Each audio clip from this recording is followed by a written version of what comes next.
A Colômbia voltou atrás na decisão de não aceitar os voos com deportados. E o governo americano não vai mais impor tarifas nos produtos colombianos, que poderiam chegar a 50%.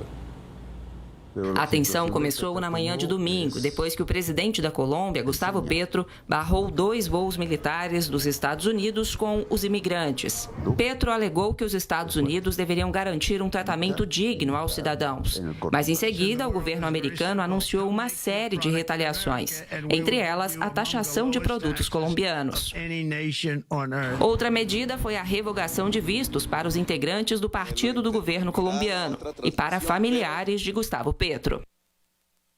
À noite, no entanto, os 2 países chegaram a um acordo para retomar os voos de deportação. Petro disse que vai usar o avião presidencial para trazer de volta os cidadãos colombianos. Já Trump barrou as taxações, mas decidiu manter as restrições sobre vistos, até que o primeiro voo com os deportados chegue ao país sul-americano. Para repercutir essas questões migratórias que estamos acompanhando nos Estados Unidos, eu converso agora com Daniel Toledo, advogado especialista em direito internacional.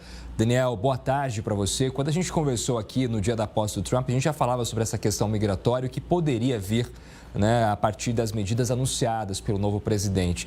E o que estamos acompanhando é que tudo vem diante de muita polêmica, até porque são pessoas, famílias às vezes inteiras, que estão sendo deportadas. E muitas que passaram boa parte da vida nos Estados Unidos. Eu vi uma entrevista de um rapaz que ficou 20 anos ilegalmente nos Estados Unidos, não sei como isso foi possível, e agora foi deportado, inclusive, aqui para o Brasil. Agora, essa questão envolve não só os Estados Unidos, mas vários países e a gente pode ter uma situação diplomática delicada, principalmente os países da América Latina. Qual que é a visão que você tem disso? Bom dia, Jonathan. Obrigado. É um prazer estar aqui com vocês. Boa tarde aí no Brasil já. Isso é bem maior do que às vezes as pessoas imaginam. Primeiro, porque nós temos aí uma legal que precisa ser observada. Segundo, nós temos aí uma questão humanitária que precisa ser observada.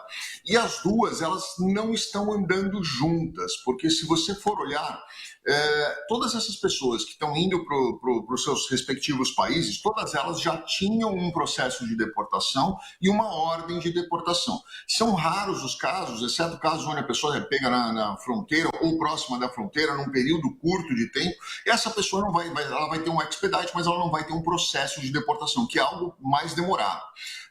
Por exemplo, essa pessoa que voltou para o Brasil aí com 20 anos, outra com 35 anos, eu não sei o caso específico delas, porque eu não vi, mas eu já vi muitas semelhanças com outras situações onde as pessoas já tinham um processo de deportação por 10, 15 anos e essas pessoas iam barrigando, os advogados iam entrando com recursos, até ter uma definição final do processo para que ela realmente entrasse num processo de remoção. Depois do processo de deportação, tem o processo de remoção. Até aí é uma questão legal. Mas a forma com que essas pessoas estão sendo levadas para os seus países, aí é uma questão humanitária. Porque muitas pessoas estão ali dentro dos aviões, não são criminosos no sentido de terem cometido algum crime violento ou algo nesse sentido dentro dos Estados Unidos, mas são colocadas e algemadas dentro do avião. Por quê? Porque aqueles aviões são aviões fretados pelo governo americano para levar especificamente os deportados e repatriá-los dos seus países. Ocorre que ali não tem só pessoas que foram deportadas porque foram pegas, ou porque estavam dirigindo, ou porque acabaram caindo nas mãos do DHS e receberam um processo de deportação. Ali existem criminosos também. E se vocês forem olhar, muitas dessas pessoas foram crimes violentos. Então, como é que você vai proteger a idade e a saúde física das outras pessoas se essas pessoas ficarem todas desalgemadas dentro de um avião?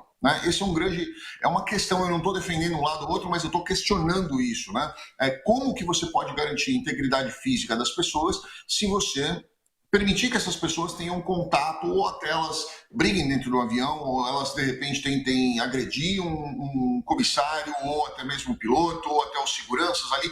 Então, assim, tem várias questões aí que precisam ser debatidas e que vão acabar sendo justificadas aí por essas questões climáticas, Vamos entrar num acordo, vamos fazer de um jeito, vamos fazer de outro, ou não, eu mando o avião presidencial, ou mando um avião da Força Aérea para retirar esses deportados diretamente nos Estados Unidos, e aí eu levo eles de primeira classe, se eu quiser, para o Brasil. Isso é um problema meu ou para qualquer outro país. Mas, sim, nós estamos vendo muitos conflitos e, sim, esses conflitos devem existir porque, obviamente, o Itamaraty ou qualquer outro órgão diplomático de qualquer outro país vão querer preservar aí, pelo menos, essa questão da integridade ou, pelo menos, os direitos humanos relacionados a esses imigrantes. Pois é, e o que a gente está falando agora tem a ver com essa próxima notícia que vou trazer, porque a comunidade dos estados latino-americanos e caribenhos convocou uma reunião de urgência para discutir as deportações. O encontro foi convocado por Honduras, que exerce a presidência do bloco atualmente, e vai acontecer na quinta-feira. A CELAC é composta por 33 países da região e, segundo o governo hondurenho, a reunião terá 3 focos: migração, meio ambiente e a unidade latino-americana e caribenha.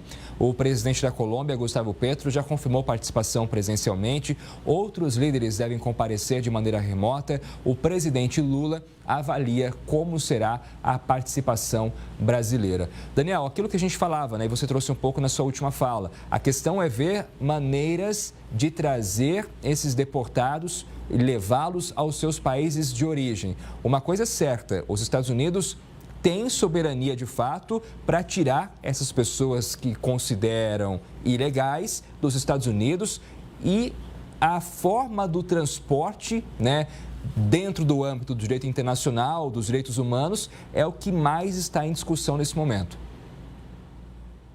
Jonathan, e eu gostaria de trazer à pauta de discussão até um outro assunto também, né?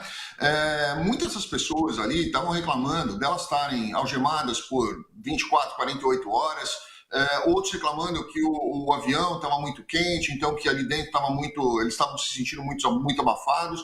Mas pensa uma coisa, uma travessia via do México, essas pessoas, a grande maioria, atravessou via México, tá? Uma travessia do México, seja ali pelo deserto, seja pelo Rio Grande, se for pelo deserto, é uma travessia de 2 a 3 dias caminhando no deserto, tomando água de garrafinha quando tem, e se você for ver as dezenas, centenas de relatos que existem, essas pessoas estão ali debaixo do sol e à noite faz um frio absurdo, elas se viram com a família, carregando o bebê, comendo barrinha de cereal quando tem, tomando a água que tem, se economizar para chegar dentro dos Estados Unidos. Isso elas vivem por 15, 20 dias, desde a hora que elas saem do país delas, que elas compram, obviamente, numa passagem de primeira classe para ir para o México. Elas chegam, da hora que elas saem do país até a hora que elas chegam nos Estados Unidos, elas viveram horas de estresse passando por áreas controladas pelo narcotráfico, passando pelo Rio Grande, quando nós temos histórias de pessoas que morreram afogadas ali, porque o flooding no Rio Grande, a água sobe muito rápido ali e as pessoas passam ali com crianças, inclusive, mas agora se discute a questão dos direitos humanos, do retorno dessas pessoas, mas não está se questionando a questão dos direitos humanos que o México permite que essas pessoas entrem ali sabendo que elas vão entrar e cruzar ilegalmente para os Estados Unidos, se sujeitando a situações até muito piores do que essas do voo, né? Então nós precisamos trazer ao debate dessa questão aí das nações sul-americanas também essa questão que os países permitem que essas pessoas cruzem ilegalmente, porque eles sabem que a intenção delas não é ficar ali, inclusive narcotraficantes e gangues que vêm aqui para os Estados Unidos, ressaltando principalmente o que o presidente Trump falou sobre a gangue venezuelana, que eu tenho visto pessoalmente aqui, principalmente em Houston, muita ação deles. Essas pessoas, elas cruzam, literalmente, legalmente, cruzam aqui do México sem a capacidade de fazer isso e enfrentam situações muito piores do que essa do avião. Então, eu acho que esse é uma pauta interessante para trazer também para essa reunião. Exato, e a gente vai seguir acompanhando, claro, os desdobramentos dessa questão migratória nos Estados Unidos. Daniel Toledo, obrigado mais uma vez por participar com a gente aqui. Boa tarde, boa semana.